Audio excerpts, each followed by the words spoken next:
Li 2 kotak, sama 2 kotak, dapat 2 kotak percuma. Harganya cukup murah, kalau tak beli, sekarang nanti balik semula, harga asal pesan. Hari ini, esok dah sampai terus dari kilang, 1 kotak pun tak sampai harga sekali makan.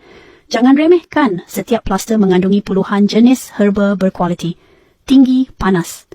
Dan selamat lapan kalau anda kencing, kerap kencing, segera atau sakit bila nak kencing, guna sekalipun dah tahu kebaikannya semalam, baru guna. Hari ini dah senang nak ke tandas, semalam guna. Esok pagi pun dah selesa makin teruk masalah kencing, makin berkesan dekat bawah pusat ubat, terus ke adang bantuan anda polis dan tambah tenaga buat badan. Balik muda semula dipilih lelaki bijak. Ada orang sanggup bayar mahal sendiri tapi tak mahu cuba orang bermutu ni. Kilang bagi diskaun 100 unit, tak terlambat sikit, hilang tekan bawah ni terus beli, kita dah senang kencing. Confirm datang balik ucap terima kasih kalau lagu lagi harga pun dah tak ada.